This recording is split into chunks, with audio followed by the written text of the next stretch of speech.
Are you serious? Yeah, so this is How to Kill an Hour. My name is Marcus Bronzy, and I'm jumping straight into it today. Thank you in advance for killing some time with us. I'm joined by Mr. Midas, our JRPG specialist. Is it? Mr. Midas in the building, the specialist, you know. But today we're not even talking about JRPGs. Nah, not at all. We're talking about a game that has probably caused so much. Yeah, if you're looking at the video, he's so on brand. A game that's caused so much conversation over the last few weeks with regards to so many reasons, which I think we're going to dig into. Storyline, what it means for the future of gaming, timing, cast, diversity, everything. And that's The Last of Us 2. But before we jump into this, Midas, I want to say to the audience, there will be spoilers. We spoke before we press record. To do a spoiler-free conversation about this would be very hard, wouldn't it? Yeah, I just think it would just be it would be kind of minimal, and you're not really able to talk about the full experience. And I think the game's been out long enough now for its time to be able to really talk about the full experience. Yeah, 100%. And so, you know, and I still think that after we talk about it, if you still haven't played The Last of Us 2 or even The Last of Us, you still have plenty of reason to get into these games because the way they grab you is amazing. I mean, should we talk about the Last of Us? Should we talk about that first? Because it's really good because that helps us to kind of frame up the second game. Yeah, of course. So The Last of Us for me is in my top 5 games ever, ever in existence. And I feel like The Last of Us changed video games in a way where Naughty Dog are so great at narrative, and they basically allowed the world to see you can make a game that is specifically for adults, that is so narrative driven, and it will sell. Yeah, it is. Because, go ahead. No, I was just going to say, 100% agree with you. It's the narrative in the work they put into the narrative of this is, well, if you're going to compare it to things movie-like, isn't it? Yeah, 100%. And I also feel like they even changed Sony, all of their first-party games. Like the new God of War wouldn't be the new God of War if The Last of Us never existed. 100%.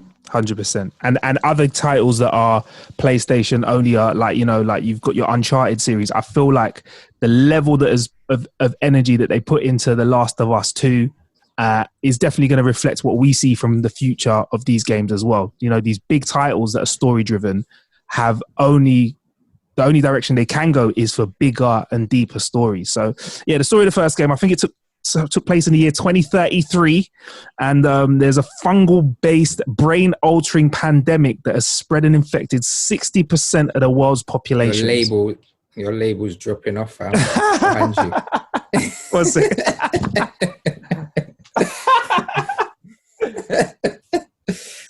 Oh, that's jokes. You was just talking about the pandemic, and then the label was just like... That's jokes. I'm ready to get back in the studio now after stuff like that happened. Yeah.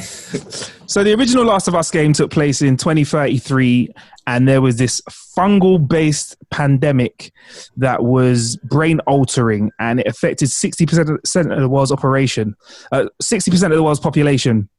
Now, since the outbreak, let me just do that bit from the top. So The Last of Us takes place in the year 2033, after a fungal-based, brain-altering pandemic has spread and infected 60% of the world's population. So since the outbreak, the world's kind of gone into a state of panic and frenzy. And that's where we meet our main protagonist in the first game, right? So what's really important is people think it's a zombie game. Yes. And it's not. It's about an outbreak. So, for example, like in The Walking Dead, like if you die, then you become a zombie, where this is not. You have to have this infection to basically become one of these clickers or runners or the rest of them. Yeah, that's it. And I'm ready. And there's a few ways that you can get it, right? So there's, you can be cut, or you can be bitten, or you can breathe in spores. So again, it's not just like your typical zombie vibe. It's kind of, if I'm honest, it's kind of echoes with the current world situation where they're not really sure about this new pandemic that's spreading, the same way that we're not really sure about COVID. Do you know what I mean? Yeah. Obviously here, in our real world, it just, makes you very sick or it can kill you. Whereas in this world, you start to mutate over time. So Midas mentions it, clickers and other different types of the things that you can transform into, but it makes you really if you get sick, you lose your sense of yourself and you prey on humans. Yeah. And like you're saying, so there's levels. So when you start off as a simple, which is a runner, which just looks like a normal human, but just a bit scatty, moving like that. And they say weird word, like they say broken sentences sometimes, don't they? Like, you hear them moaning or crying. Yeah. And then you've got Marcus's favorite, the clickers, whose face looks like a flower, and they can't see what their hearing is like next level, and they just charge and yam your face. Yeah, they look like do you know what freaks me out about the clickers is this: the fungus has grown out of your head, and like their faces. I don't think people get it. And when I explain how it is to me, when you think about it, their face has split open and the fungus is growing out, and I'm just. They're hard for me to look at, but yeah, like Midas said, they've got your guy red. Honestly, I find it weird, but they have super hearing, like Midas said, and if they do get you, they are stronger, it goes from there. And we'll probably talk about more of the mutations in the Last of Us 2. But I mean, the story in the first game. Do you want to kind of take us through it? So The Last of Us shows you a video game can break your heart. So huge spoiler for The Last of Us straight away. So you start off with the main protagonist. You're playing as his daughter, and she's in the house on her own, and she's looking around. And then our main protagonist, Joel, busts through the door, and like he's getting his gap because there's something going on. He doesn't really know what it is, but it's like a panic. And basically he takes his daughter, and then in the city you just see all the madness happening, like people trying to escape, people getting yammed, no one knows what's going on. And then within 10 to 15 minutes of playing this game, a officer kills his daughter, and you're like, what the? And your heart is broken before the credits even start. That's how mad of a game this is.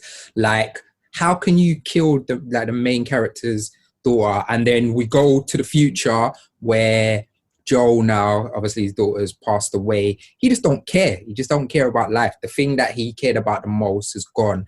And it's basically in this post-apocalyptic kind of world, and them trying to figure out, how do you survive as a human? Like, what are these things? Yes, mad. This game is just... Yeah, and touches me every time. Yeah, it does. It's deep, and along his journeys, he meets Ellie, and she's like this brave 14-year-old girl, and she's grown up a little bit, but at 14 years of age. I mean, what's interesting is in The Last of Us, you find that the young people grow up quicker because they have to. They kind of put that into the story as well, because the world's a place where you need to grow up quickly.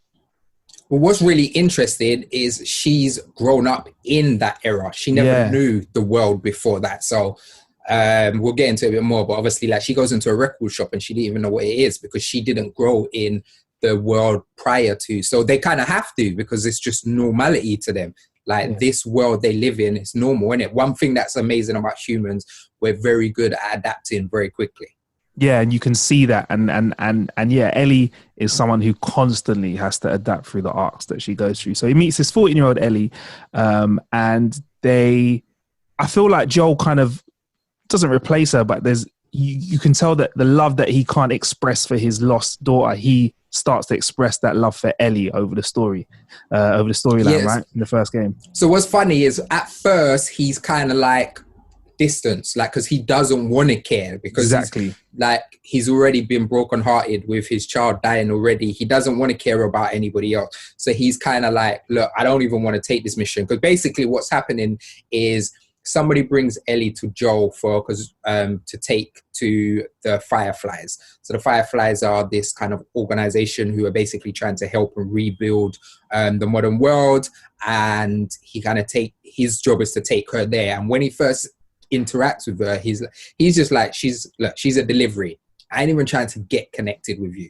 But like you say, like, the more the story goes on, like, that breakdown of that wall breaks, and and without even realizing, he starts becoming a father figure for her, and being able to give that love that he basically was unable to give to his daughter. Yeah. And that is something that you feel it as you play the game. You see little interactions, and you could. And one thing I want to touch on, like the tech side of what they've done with The Last of Us, is the motion capture that they've used with the actors is so. There's so much detail that goes into it, and you can really see it when you look at the characters, the CGI characters' faces. You can see the expressions, you can see the emotion, you can see the body language, you can see the subtleties, because they spent a lot of time. If you search for Last of Us, studio pictures or behind the scenes pictures, you can see they use a lot of technology to basically capture as much as they can from the amazing actors. So it's not just well voiced actors, you can kind of see the emotion, and so you can see this relationship developing. And then, as in all good stories,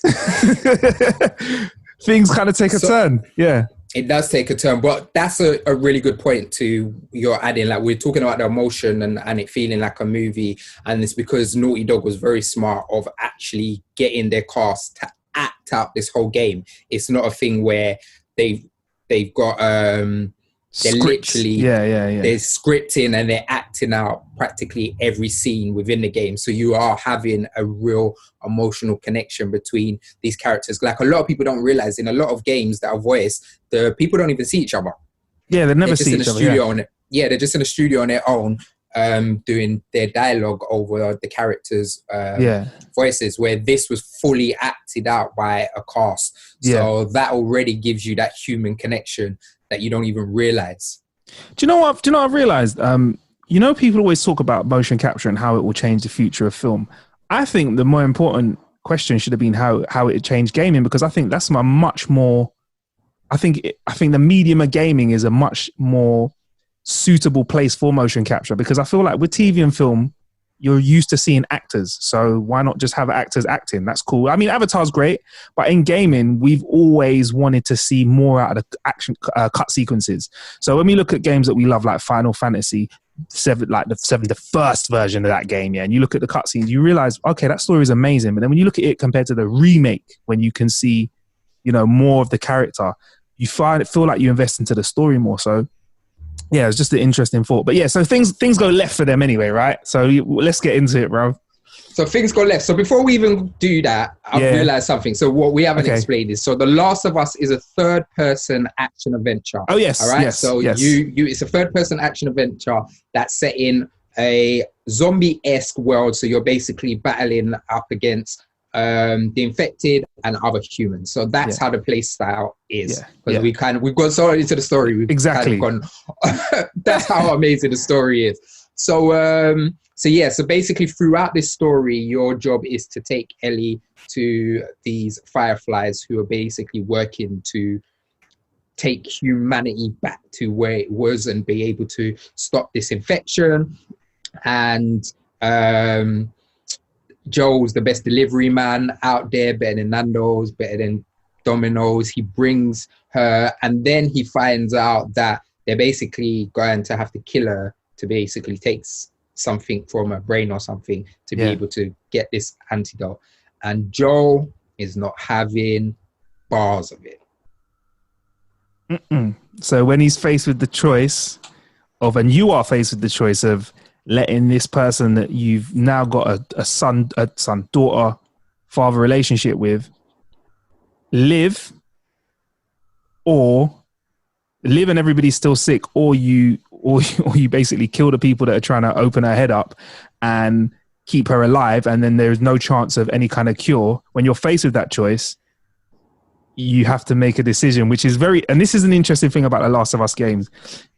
You kind of feel like you're put in a situation where you want to make a decision, but they don't let you make the decision. And I think that's one of the most clever things they've done. Is this game is not as open world, especially in the first game, in The Last of Us. It's not as open world as you may expect from a game of that caliber. So what I mean by saying that is they kind of drive you into plot points and make you make the decisions that they want you to make to take the story where it needs to go. This is not GTA. You cannot just walk away and forget the mission.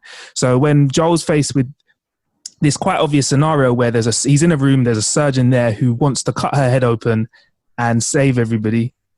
Midas is doing a little cut thing. Or basically take him out.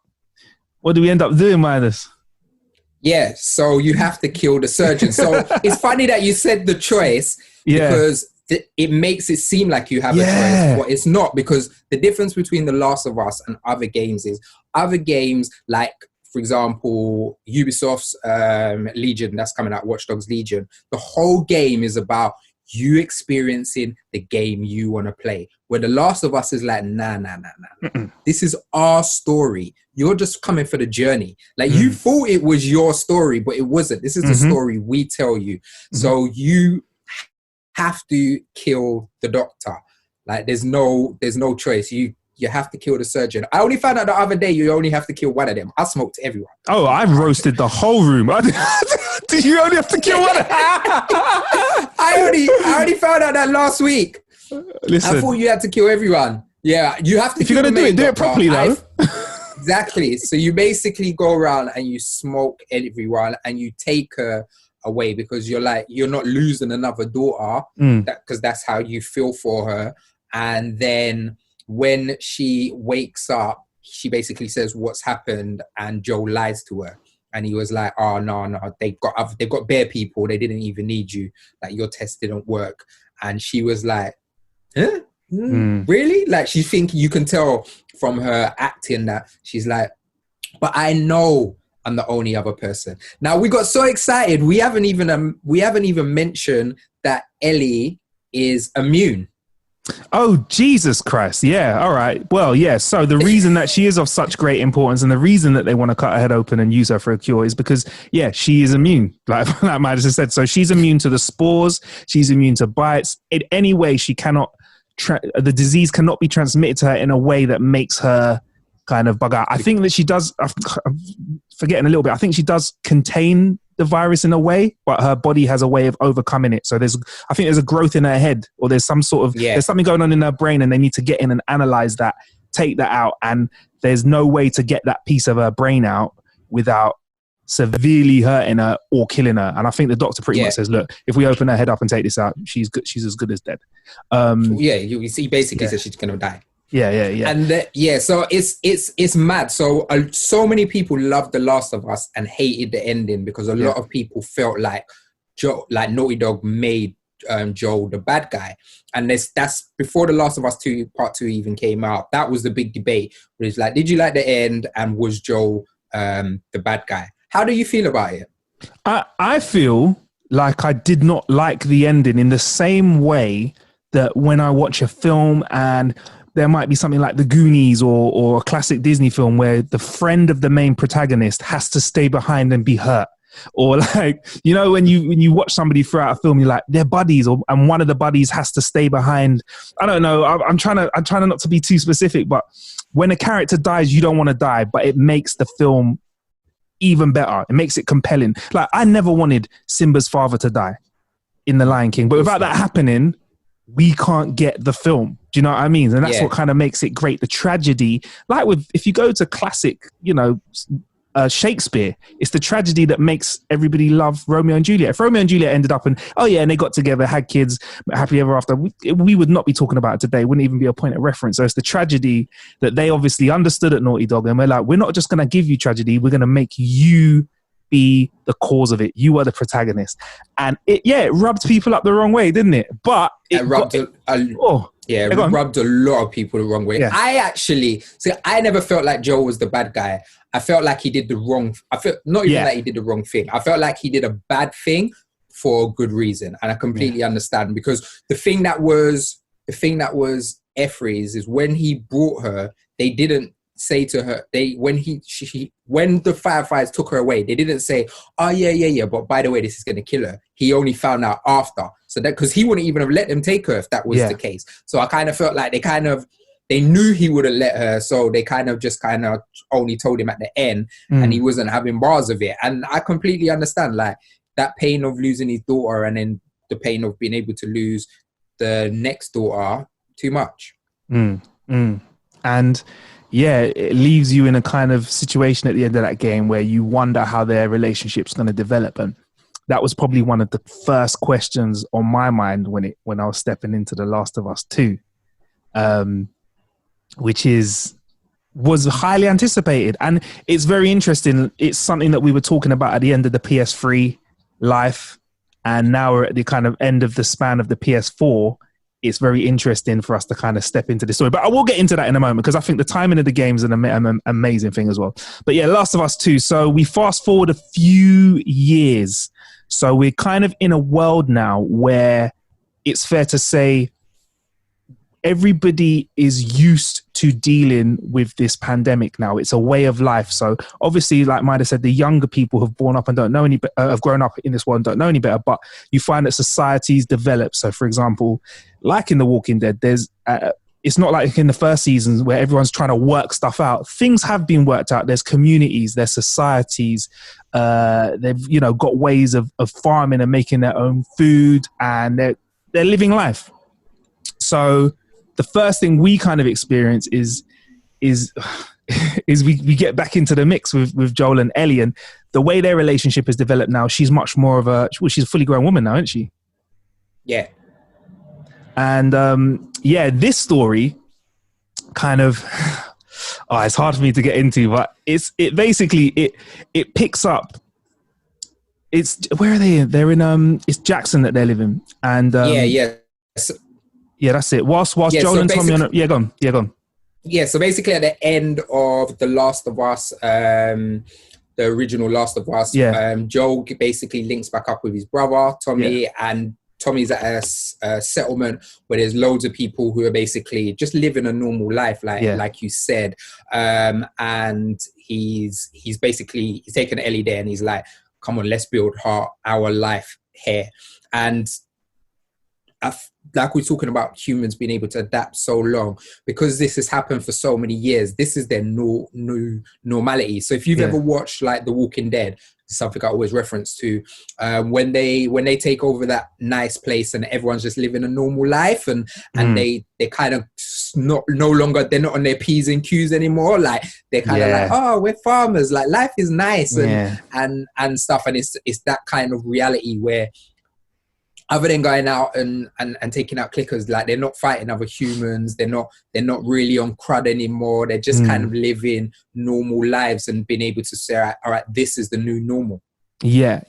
However, they have to be aware of the presence of people who have been infected. So that is still a presence. But like Midas said, they can party now. They can have drinks. There's parks where kids can play. So they're in an environment where, things are as normal as they can be in this world. So, what happens is you get Joel, he's talking to his brother Tommy, and at the start of the game, we kind of see a conversation where he pretty much fesses up to his brother about what he did at the end of the first game.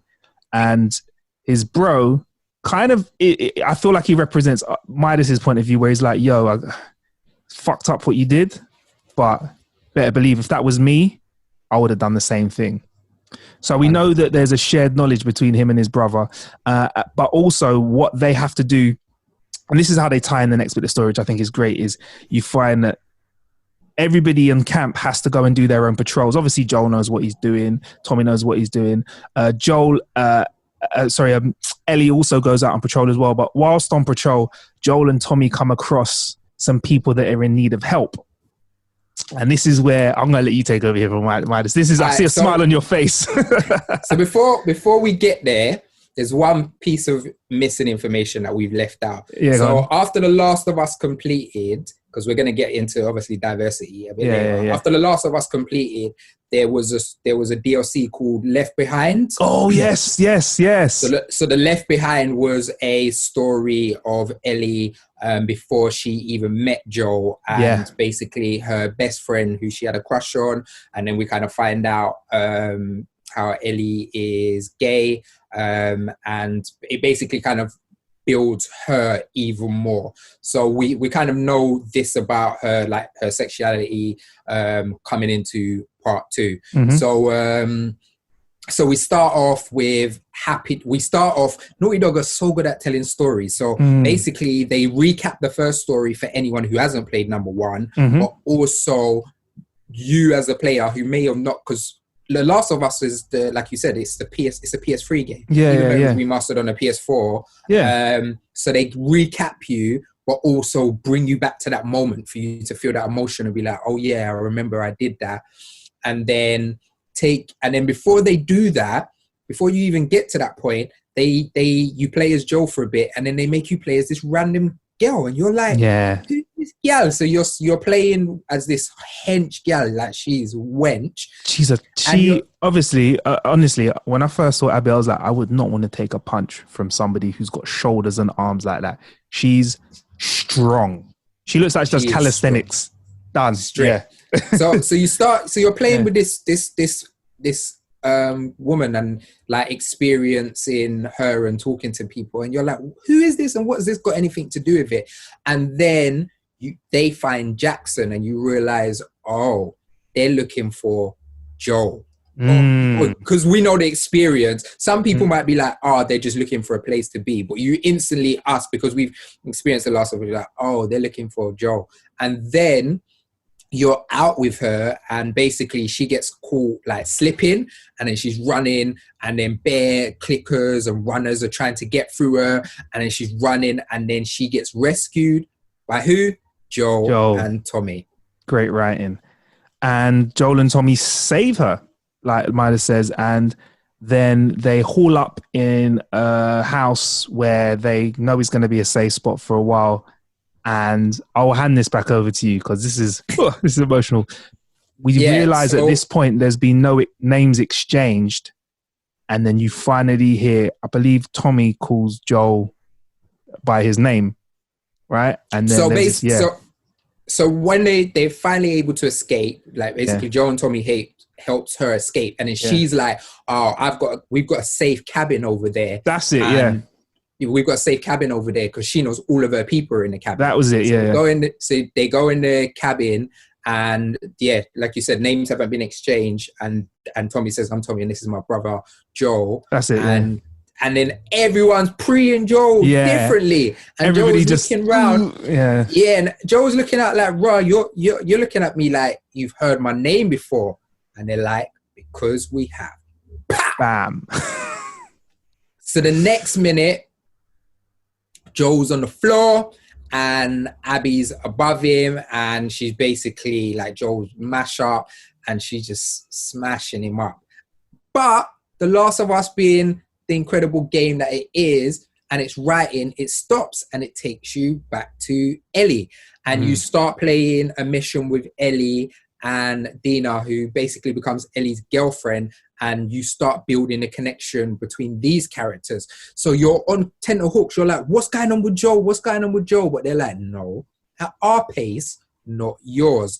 And then basically Ellie's out with Dina, and they're basically on patrol, and they're kind of flirting with each other. And then they go into this weed house and they're running it down. And they get on their little... I forgot about that, they got on their entanglement. They had their little entanglement in the weaved house. And then it's mad because Dina's pregnant, and Dina's baby father runs in and says, we can't find Joel. So then Ellie, being Joel's daughter by any means, and she's on crud because she learned from Joel, she basically hunts them down, finds them, gets to the cabin, and then she can hear Joel. She can just hear someone in pain. She knows it's Joel. So she's looking around. She goes down the stairs, and then she opens the door, right in her face. And she's on the floor, and she watches them batter Joel to death. Yeah. And you have to watch through the eyes of Elias. And do you know what's the worst thing about Joel's death is? We've seen him survive so much. Yeah. And he literally gets beaten to death by Abby. Is it with a golf club? With a golf club, yeah. We see her just beat his head in. And it's kind of the worst thing about his death is it's not even like a big heroic crescendo. It's like an anticlimactic swatting of a fly. It makes him look weak. He gets shot in the leg first, doesn't he? He's got a massive leg injury, or they injure his leg in some way. Yeah, because they shot him in his leg to get him down. That's it, yeah. And then again, right in here, this is where Naughty Dog took it to the next level. They know that it hurts to see somebody go out in a blaze of glory. Like when the Terminator dies at a Terminator film, when he wants to, Terminator 2, when Arnold Schwarzenegger decides to melt himself, you're like, you controlled that, you're a champion. But when you see a character just, if his character was somebody was to come up behind him and just shoot him where his microchip was and he was to fall on the floor and die in a second, you're like, what? Hang on, you're a Terminator. And Joel was our Terminator. I was expecting way more of him in the game. So when they take him out, that was a moment, again, where I said I had to stop playing. And I was like, what the fuck? Like, what? Where do we go now? Fam, it's mad as well. And you hear Ellie begging, like she's on the floor, begging. Because remember, for her, like, that has been her father. That's the person who's raised her. Yeah. That's the person who's taught her how to hunt, taught her how to fight, taught her how to swim. Like, he's raised her, and she's always seen him as probably indestructible. Like you say in the Terminator. Yeah. Like, he's a Terminator. Like, she's seen him as indestructible, and she's seen him at this vulnerable state. And one thing that's really, really interesting, I was listening to a podcast with Troy Baker, who plays Joel, and he was saying, like, talking about that scene, and he was like, the whole message he was conveying in that scene was, it's okay, you'll be okay, I've got you. And it was like, you're just getting battered to death with a golf club, and all you're thinking is, I've got you, fam. The only time I've ever felt, there's only 2 times I've ever felt like this in media in my life. One was with was when you first meet Negus in The Walking Dead, when he just batters everyone with the stick, and the Red Wedding in Game of Thrones. Yeah, those are the only 2 times that's made me feel that so disgusted, like, with the media. Like, how could you do that? How? Savage. And not why, because I know why. Because what he did was effed up. I know the why, but how? Yeah, how? But how? But the why, this is where the why comes, because Naughty Dog are incredible. Because in one moment, they've made you hate a character more than you've ever hated a character in video games in your life. And that character obviously is Abby. But again, in an interesting move, we see this little glimpse. They give you this little taste, this little crack that you don't even realize until, and I didn't even realize until now, a crack of something in Abby that just tilts the scales a little bit further away from pure disgusting nastiness. And that is the fact that one of her cronies turns around to go and finish off Ellie, and she says, no, I've done my mission, I've done my job, this is where the killing stops. And you're like, oh, interesting. Why so? You almost want to know, why is it so clinical? Why stop there? Why not just go on a full rage bender and just destroy everybody associated with this Joel guy? Yeah. So like you said, so Tommy and Ellie are not murdered. It's they're not murdered. Joel. Yeah. Which, as we would probably expect, is a big mistake, because this Ellie, who's on crud already, is now powered by the rage of losing her, a substitute father. So yeah, this is where the story then, this is where Naughty Dog are very clever, because it's at this point in the game where they want you to start experiencing things from different characters' points of view. So, I mean, we're gonna jump over a few little bits here, Midas. So we're gonna fast forward a few bits, but generally what you get over the next few days of gameplay, I'll say, is you have to play and understand where Ellie's journey goes as she goes to avenge Joel. And then you also, interestingly, get to play a bit more of Abby's side of things as well, right? So where do you want to, where should we punch in at? Because I don't want to tell the whole story. Where should we punch in at? So before we get to Abby, let's just say within Ellie's journey, you're experiencing everything from Ellie's point of view. So that's Ellie's friends and Ellie's enemies. So because there's a lot of people that you interact with that you're like, why is that person even there? But they show you more and more that that little girl that was in The Last of Us 1 died on the floor with Joel. Yeah. And by any means, she's out for revenge and she don't care. Fam, Ellie is on crud. Crud. Oh, yeah. And what's really, really interesting, even before we get to Abby, is so far we haven't even discussed anything about the infected. This has all been a human story so far. So the infected are still in the world. So when she's on her task for revenge, she's still going to interact with them, but this is more of a human story. But I know what you want to get to, so I'm gonna let you get to it. No. Honestly, I think we're going in the right direction. I think we're moving at the right kind of pace. So within Ellie's journey, like you'll see her kill certain people who are very vital to the story. You see her heart kind of crumbling away, and like she puts so many people's lives at risk to be able to revenge Joel, including herself. And she's the definition of by any means. Like by any means, and all she's doing is going by different clues to find out how she can find where these ex-Fireflies are. And yeah, without like, we want you to still be able to play the game. So there's so many things that happen that take you on that journey, but yeah, it's the flip that really gets you. Yeah. So she starts looking for WLF or Wolf or however you want to put it. So like it's these ex-Fireflies who, as far as we know, look like they're really well organized. Military level of organization, I would say. It's kind of like the Fireflies. You'd feel like the Fireflies were quite organized in the first game. These guys take organization to a whole next level. They've got barracks. They've taken over areas.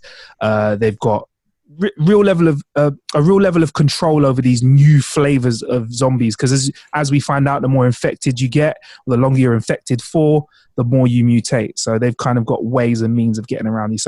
So Ellie uses all these clues to get closer to them, and like Midas says, by any means necessary, putting people that she's with in danger and putting herself in danger, she finally gets through to Abby. And that's where the game flips it on us and says, hang on, we're going to take you back a few days. You're going to play with Abby now. And you're like, what? And for me, I was like, no. I have something that I need to finish here. And the game goes, no. We're going to take you back and we're going to give you a whole different perspective. You have to now play with the person that you hate. You imagine that. Imagine playing Street Fighter with your cousin, yeah, and then your cousin selects the worst character and goes, here's what you're going to play with. I'm going to play with Ryu and Ken, yeah. I'm going to select your character for you every single time. Crazy. So I just want to break it down even more than you just did, right? So basically, Ellie's putting everyone's life on risk.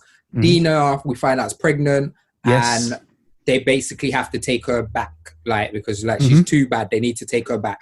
Yeah. And when they've decided they're going to take her back, Abby arrives where Ellie is. And Abby is blazing up people and she's got a gun facing at Ellie. Ellie's like this. And then they're like, let's rewind. Yeah. And you're like, what do you mean? How are you rewinding? Like, how are you rewinding? But not only are you rewinding, like Marcus just said, you're rewinding and making me play as that beeping, beep. The person that you hate more than anything. Like hatred to a next level, you're now going to play as that person. And again, this is where the writing. This is a video game we're talking about, you know. Yeah, this is a video game. So you then have to find out about what motivates Abby, and I think this is where I will allude a little bit more, and we won't spell it out for you as much. But they slowly give you a way to find out what really motivated Abby to want to come and get Joel, and in some ways, it's justified. In some ways, you kind of, from what you learn, you feel like, okay, she's actually got a bit of a point. And then, but once you finish playing with Abby and you bring yourself back to the point that they made you rewind, you find yourself now in a sticky situation. You got a relationship with both of these characters, and you kind of want them both to win. In a way, do you know what I mean? You kind of like, I get it now. In fact, I almost think, you know what? I wish you guys never met. I wish you didn't bump into each other, because you're both hurt in your own ways. And again, this is where Naughty Dog say, well, that's what you want. You don't really want a confrontation now. So what we're going to do is we're going to make you have a confrontation. And again, I'm deliberately omitting a few things out of here. Some of the things that Ellie does have an effect on Abby. Some of the things Ellie does, I actually think are terrible as well. Like some of the things that she does, it's not just, wow, she's on crud.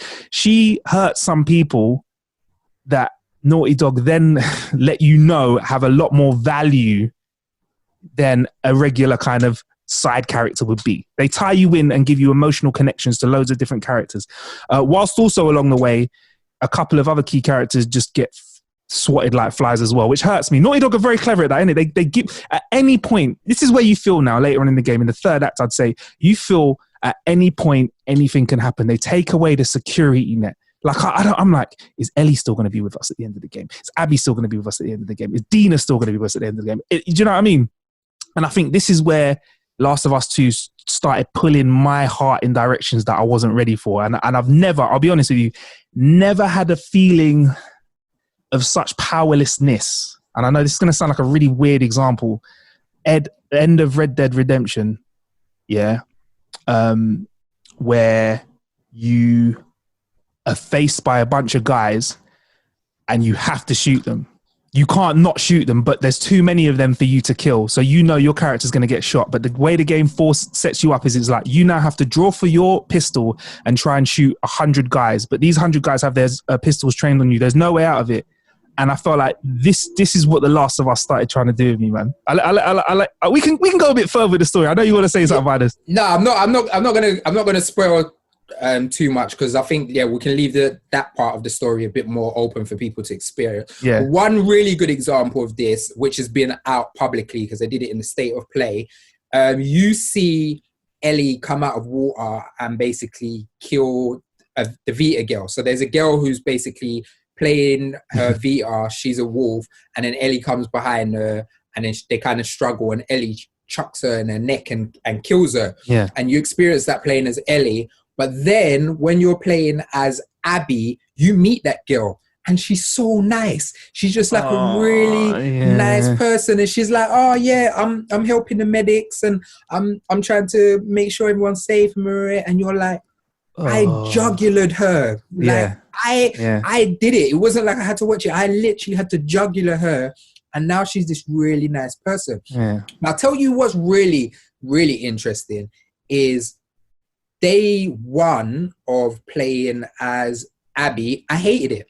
Like, I did not enjoy, and that was their job. They wanted me to feel uncomfortable. Yeah. They wanted me to not enjoy playing as this person because I hate them. Why are you making me play as a character I don't like you're saying about your friend? Why are you making me play as a character I don't like?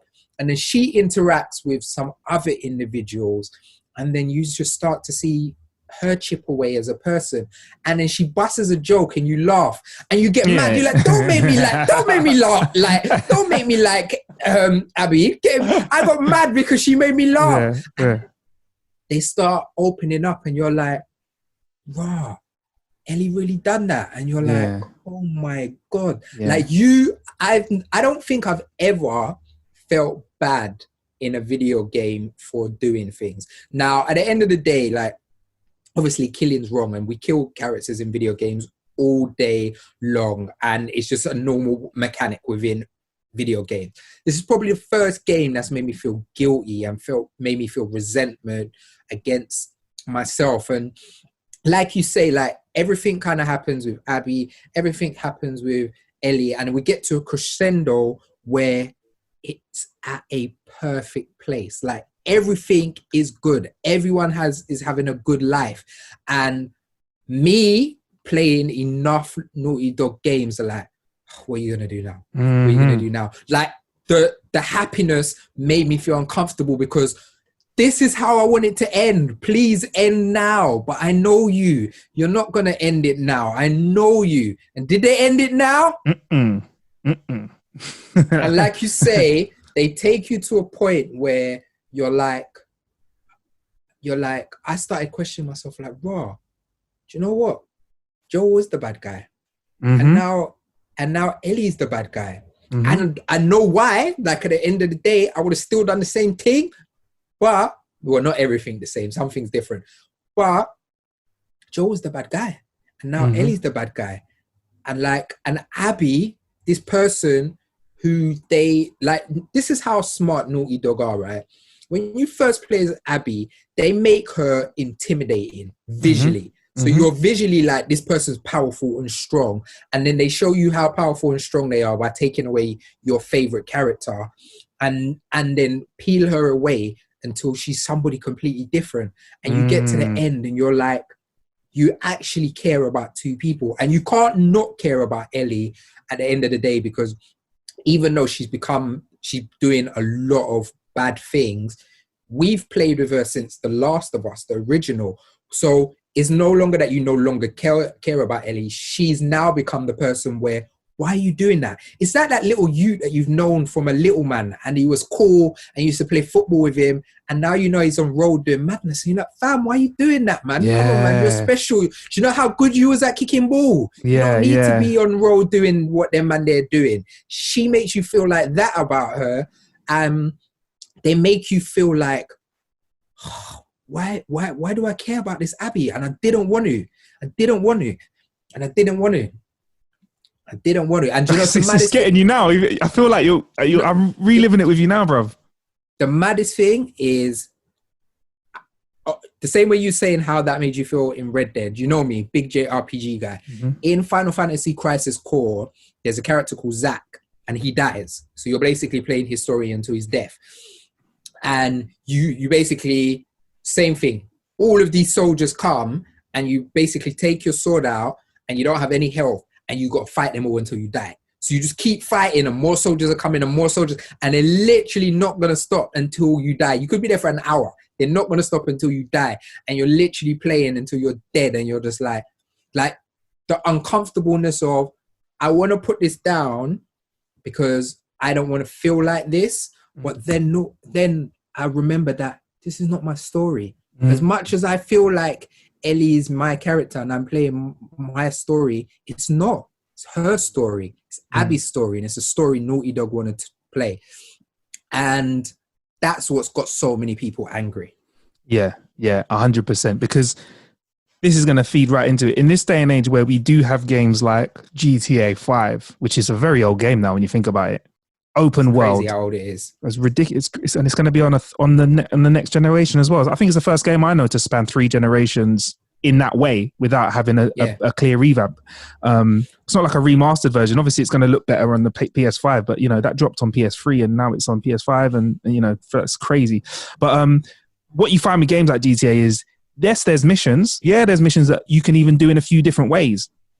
But the whole thing about GTAs is it's an open world. It's your story. You dress your character. You buy the house. Depending on which GTA it is, you can make them look different. You know, take them to the gym, make them look fat, whatever. You can customize, make it your own, do it. Whereas in this day and age where you can do that, it's really interesting that Naughty Dog, like you said, they said, no, we're going to tell you a story. And you are going to be pushed down this pathway where you might even have an illusion of choice at some point, but don't get it twisted. We're going to make you do things that you do not like and you're not comfortable with. And we're also going to make you do things that you're going to be like, yeah, let's just get in there. And I think that is, in gaming, probably one of the most interesting aspects, that at this time when you can have a game where you literally can do anything, they've chosen to say, no, we're going to give you this one linear path that you must go down and you have to follow. And it makes in a way, it means that you can just focus on taking in the story more. Do you know what I mean? For me anyway, I feel like I feel like I have no other choice but to just be invested in the moments. So yes, it's very interesting. What's really dope as well, like humans love choice. That's why games like GTA are so successful. People like choice. So what Naughty Dog do is by removing the narrative choice, they give you a gameplay choice. Yeah. So now you've got so many ways that you can play. So Ellie is even more like on it than Joel was. Like, she's able to craft like bombs. She's able to do arrows. She's got flaming arrows that you can shoot at dogs. One thing that's really cool is, like we're saying, the infected's still alive. So you could get into a room where there's infected and human, and you dash a bottle, and the infected and the human, they're beefing, and whoever wins, you go after them. So you're always feeling like you've got an option, because the gameplay of how you tackle the game is so open, but the narrative, there's no option. That's a good point. Yeah, that's a good point. That's a really good point. And I got to say this, I always say, if you're playing The Last of Us 2, and I will always say this, if there is at any point a situation where you're in a room and there's infected and there's humans, don't be boring and try and take out one and the other. Set them on each other, man. Find a bottle, find a brick, undo a chain here or there if you need to. Yeah, I'm going to say, and just watch hell break loose. Some of my favorite parts were those little cheeky bits of gameplay there. When I removed the little chain and watch a clicker run off into the distance and cause havoc, and they're like, "Hey, who let these guys out?" It was great, man. But yeah, gameplay wise, one thing I also want to touch on as well is big shout out to Naughty Dog for making sure that this game, as well as being great narrative play, I think in terms of structure and combat, it's pretty solid. I mean, there's nothing super standout crazy that I didn't like about it, but they also made it really accessible as a game. So they've got a whole bunch of settings for you, whether you are simply colorblind, or if you have real bad visual impairment. They also have audio clues as well. They have this whole range of assets to help you enjoy the game if you're somebody who has got any visual impairments or even physical impairments. And I think that's a really important touch to bring to games, and to set the bar for gaming out there, for AAA games that high for people that have got disabilities, is something that, it's harder for indies to do if they haven't got budget, but bigger production companies would not have done that in the past. They wouldn't have thought about it. So I commend the guys at Naughty Dog for making sure that that's in the game. You're going to say something about gameplay. I'm going to say the gameplay thing, and then I'll get into it. Naughty Dog have created the smartest NPCs ever in a game. Ever. Oh my God. So, like, I like to stealth in games. I like to feel like I'm outwitting everyone. That's how I play my third-person action adventure. So right now I'm playing Ghost of Tsushima, I should say. And then I like to sneak up people and then just assassinate them. That's why I like games like Assassin's Creed. But not in Last of Us. They look around, they're walking, they're turning round, they're calling out their brethren. They got a dog that can sniff your path. Like, fam, I've never played a game where someone's walking and then they turn around and they turn around. And usually, like in a game, like characters just walk around in a pattern. Oh, there's a pattern, yeah. They go like all different routes. I'm like, they're the smartest NPCs I've ever met in a game. Yeah, man. There's some patterns that you usually expect, like, they'll walk to the left, stay there for 2 seconds, walk to the right, stay there for 2 seconds. But no, you might have somebody like standing looking at a window for a few seconds and they turn around all of a sudden. And also like the NPCs with regards to the actual infected, they're very awkward to sneak up on. Like, so especially, and it's the clickers, obviously they can't see, but they can hear. So if you try and move around too quickly, they pick up on that. Or, as I found out, if they're near you and you let them off the chain and they hear you moving around, they'll just attack you instead of attacking anyone else. And also the ones that still have vision, if they see you, if they turn their head a little bit, they can see you. They can really come for you. And I mean, like, yes, it's unnerving when you're going. You don't feel confident. Like, I reckon when I used to do stealth in like earlier games, you feel like, you can just bowl up behind someone, press square. That's it. You've taken them out. But give them a quick slap. But if you do a takedown with somebody, you do a loud takedown instead of a quiet takedown, that will alert other people as well. And other characters will react. If something spooky happens, they will tell another character who will tell another character, and they'll move around in different ways. It's in terms of that, it makes for some awkward stealth kills, but it's fun. I like it, man. I tell you what really surprised me. because obviously earlier you were talking about the Uncharted series. Yeah. How much action's in this game? Yeah, like man. there's some, because that wasn't really in The Last of Us, the original, but there is some really big action sequences, like quite a big car chase. There's a whole Resident Evil scene, like yeah. So let Marcus break down his experience with the Resident Evil scene. You mean with the like advanced infected? Yeah. The advanced infected. Yeah. I can't remember the name of what they're called again, but there's like we've said a few times, there's levels of infection that are way past what you would experience in the first game. So they just have better powers, should we say? Not better for you, and they are more intimidating, and there are some boss level creatures. And yeah, The Last of Us really plays on the fact that you are in old cityscapes and old buildings where they're creaky and there's not proper lighting, and sometimes your torch doesn't work. That's a lovely little touch in it when that happens. So there's a couple of times in the game where I was cursing out Midas's name for telling me that it wasn't that scary a game. I was like, you lied to me, bro. Game's not scary. See, yeah, it is. I don't want to know what you find scary, but there are some very scary parts in it where you are alone, walking down dank, creepy little hallways, and you hear little, or little, depending on the level of infection, you hear loads of different noises, and yeah, it scary, man. For me personally, it was scary, and I had to really make sure that I had lots of lights on in the room. Made sure that I could see all doors and windows when I was playing. But yeah, man, it really draws you in, and it's definitely got action. Is definitely like Uncharted in it. Like there's big scenes, like the scenes where Abby and Joel get together. That's a really juicy scene with a lot of action in it.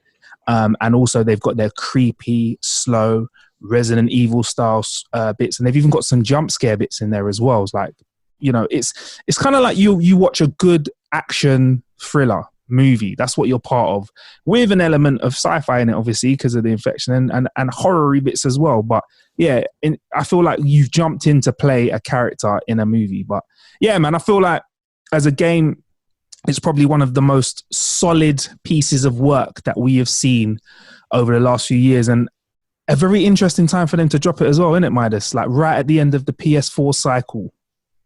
Yeah. So it's well, Naughty Dog are smart. Naughty Dog, all like the Last of Us was beautiful. Yeah. It never even looked like a PS3 game, and The Last of Us Part 2 is gorgeous. And I feel like a lot of PS5 games ain't even going to look as good as that. And Naughty Dog are very smart at coming at the end of the generation and really understanding the technology. But like you said, like right now, one of the biggest games of this year is Animal Crossing. And the reason why Animal Crossing is doing so well is because it's bright and it's happy, and you're on an island and people can't go on holiday. People are trapped in their homes, and we're all like, the world is in a place where it's suffering. And then Naughty Dog has brought out a game where they're like, we're going to make you suffer even more.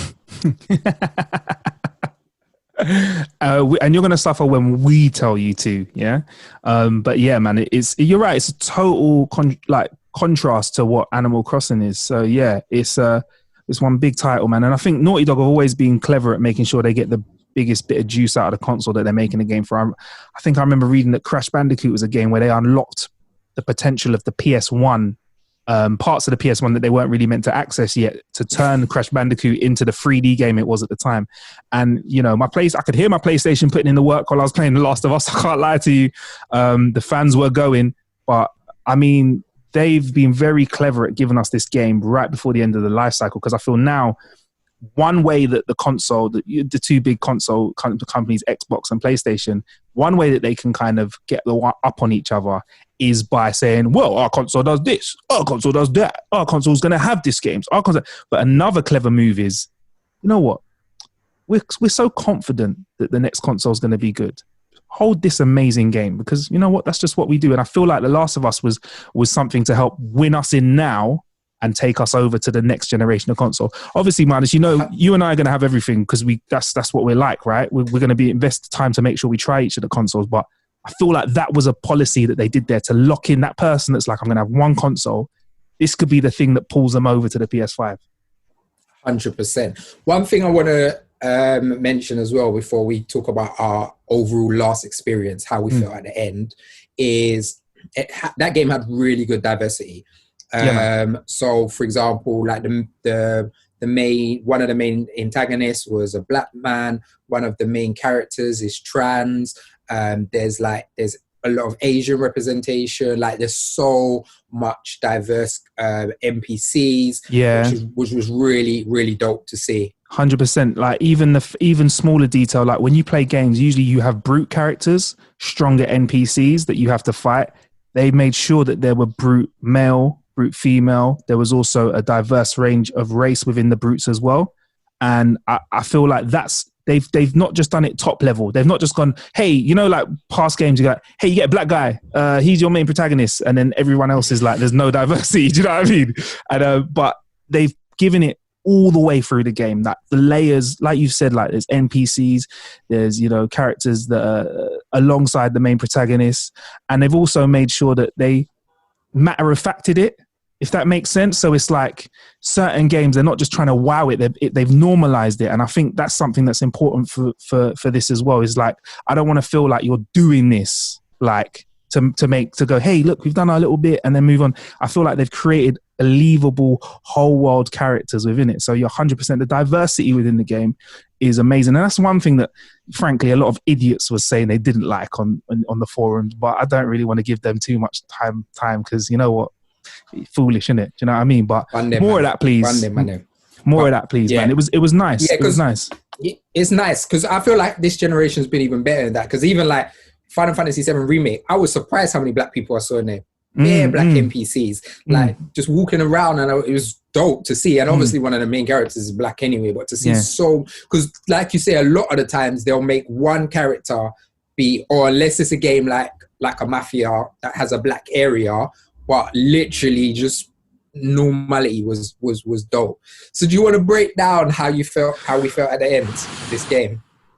I just I won't spoil it, but emotional.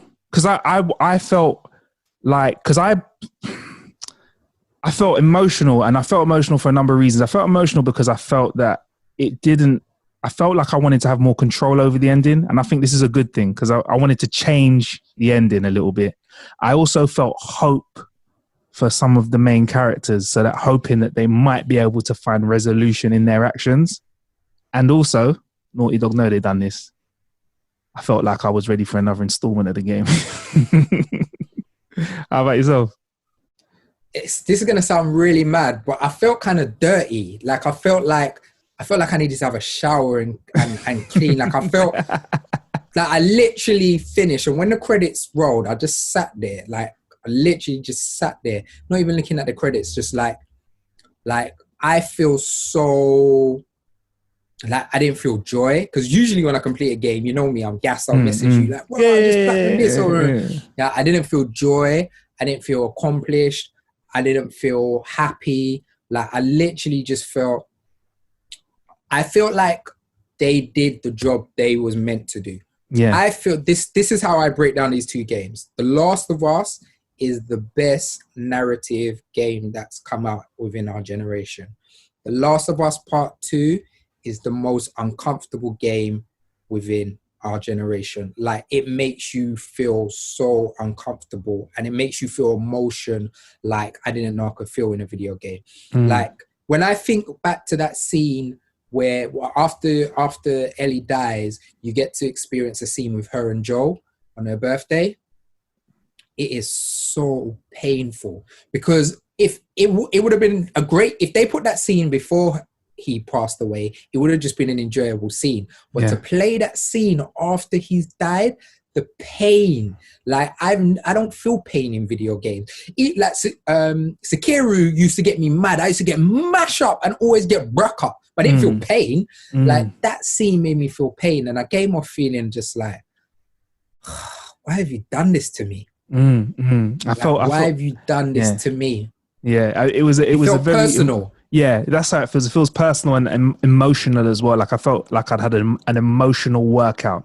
That's how I felt. When I finished playing The Last of Us 2, I felt like I needed to just take it in And I think we said enough. I feel like we've given it a fair representation. I feel like we said enough, but we've not ruined it for people that want to go out there and play it. There's still loads to take away from the story. And I honestly, like, if you're somebody who loves story as well as gaming, then you're gonna get a real good lick of this game. It's amazing, man. So yeah, definitely. I don't know if I want to go back and replay. I don't know how ready I am for that. I don't know. Are you feeling like doing a platinum on this? So I'm contemplating it so hard because I'm not too far off on the trophies. Yeah. I don't know. I don't know how it's gonna feel knowing the ending.